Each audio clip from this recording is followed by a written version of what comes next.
comment, and subscribe.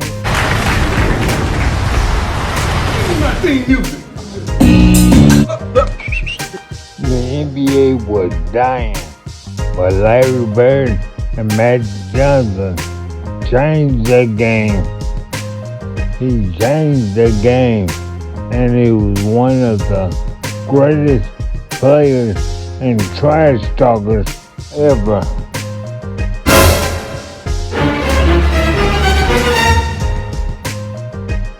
He's the best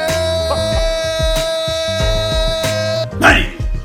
Woo! All back line at one time it was Kelly Tripucka, Bill Laimbeer, Ken Benson, three white dudes. So we walk out on the court and he said, "Who guarding me? You ain't got no brothers?" He's like, "You disrespecting me." That's what he said. Yeah. That's exactly what he said. He said, "Hey man, you can't put no white dude on me." Hey, That is straight disrespect. Right? So check this out. So the next year we come back, I said, "I got somebody for your ass," right? Yeah. He said, "Who you got?" I said, "Robin." He said, "Okay, he's a little better." He said, "But don't ever put no white dude on me because that is disrespectful." I think that you would say that most black players at the time were racist in the sense that we did not think that you could find a white guy who could play better than any black guy. When I walk in the first day of camp, them guys were on the floor stretching, and here comes the white savior, here comes this, here comes that. I sort of enjoyed it because I knew I was going to battle them all day. I'm thinking, oh, he's slow, he can't get off the shot, he's not that strong. This is going to be a layup. Bam, knocks down a jump shot. Okay. Maybe that was luck. Gets the ball again. Bam, knocks down another jump shot. Now I'm thinking like, okay, hey, you know what? I'm gonna D this guy up. I'm gonna show him his life. 20 feet away. Bam. 25 feet away. Bam. My mind just goes into, damn, this white guy can play. Larry could just flat out score and give you numbers and be talking shit. There were times where I had to guard him. You know the player's coming, but he would tell you it's coming. And he says, if you trail, I'm going to trail into the lane and shoot a little float. And he said, if you try to get over the top, I'm going to pop to that corner and bust a jumper on your face. I'm like, I'm all up on it. Sure enough, man. The ball comes in.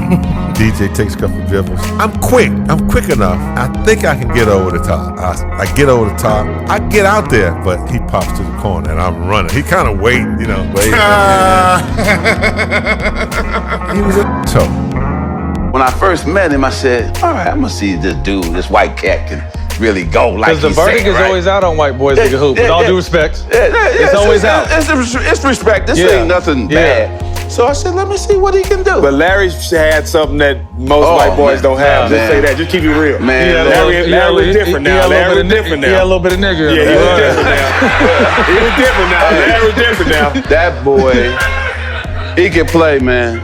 He turned it out. We played on a team in college in a tournament together. This is the first time I ever sat on the bench. Him and I were on the bench. And we was like, the guys in front of us wasn't better than us, but Kentucky head coach was coaching the team, so he started 3 guys from Kentucky. So we said, okay. But when we got in the game, we turned it out. But I saw this dude eat Jack Givens up. He was player of the year that year. Kentucky, right? Yes, from Kentucky. And Larry Bird was just slicing and dicing him. And I said, oh, I called home. I said, it's true about this boy. I was calling everybody, this dude can play. Yeah. And so that was my first time seeing him, and then to be out on the court with him in college for that national championship game, and then, of course, what happened in the NBA. But I would say that we got a chance to change the league. Yeah. You know what? What a blessing it was. He ended up in Boston. And then I ended up out here. My personality was LA, Hollywood. His personality was Boston. Right. And it worked for the whole league. Didn't Bird shoot left-handed for an entire game against Portland? Larry told all of us and the media, he said, tomorrow night's the last game of the trip. I'm going to play this one left-handed. I remember because I was there, and it was at a time when, McHale was still coming off the bench. And so he scored the first 8 points of the game left-handed, and Jerome Kersey was guarding him at the time, and I remember this because we had a great trash talking team. I mean, we had ML Carr, we had McHale, we had Bird, we had Ainge was a yacker. I mean, we had guys with great creativity with that, and I'll never forget it. McHale yells out, "Hey Jerome, wait till you start shooting right-handed." You told me one lie. You only told me one lie in your career. Only one. And you only lied to the fans and all the people in the world one time. You know what that lie was? You don't remember that? Larry Bird said that there would be another Larry Bird. And Larry, there would never, ever, ever be another Larry Bird. And so I don't care how many people, how many players, there will never ever be another Larry Bird. So you take that to the bank. I remember sitting on the bench watching Kevin McHale and Larry Bird. And Larry Bird did something, to me, I'm still marveled at this. And he got so many people. It was a timeout. And one of our teammates, Bart Kofold, had a camera. Right. He's taking pictures. So Larry Bird came over there and looked at our bench. And he said, 3-point. From right over here. So I'm sitting over there looking like that Babe Ruth. Calling your shot already. Right? Yeah. So Isaiah, I'm sitting there looking. He looked down at the floor. Hell, everybody looked down at the floor. He like he threw something. And he hit the 3. And I remember Kevin kind of looking over at the bench like this gonna be a long night. Says rookies must carry all veterans' bags on road trips. But a rookie Larry Bird, on his very first road trip with the Boston Celtics, stood up in front of every veteran on the bus and said, "I want you guys to know, I'm never going to get you any water, and I'm never going to carry one bag, ever." And he never did. And later that year, when he was confronted by an old Hall of Famer, Pete Maravich, Larry Bird said something so disrespectful, it sent Pete into retirement. What?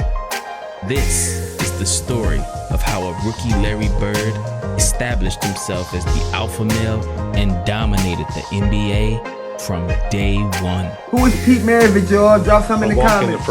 Even Larry's own teammates could face his wrath. Not many younger people know this, but Hall of Famer Pete Maravich, who holds nearly every major NCAA scoring record, including highest scoring average at 44.2 points per game, was actually teammates with Larry Bird in Larry's rookie year. However, Larry couldn't care less about Pete's NCAA accolades, because when these two butted heads, Larry got so disrespectful. Well, my best story, I think, was probably Pete Maravich and Larry Bird. Pete Maravich is pass the ball to Larry. Pete's man goes down and double teams Larry. Larry puts up a tough shot, and timeout's called, and we come to timeout, and Pete Maravich looks over, and Larry says, Larry, they're double teaming you, man. You can't force up those kind of shots. And Larry looks up and goes, if you were any damn good, they wouldn't be double teaming me. This is one Hall of Fame to another one. I was in shock. Ouch. Wow.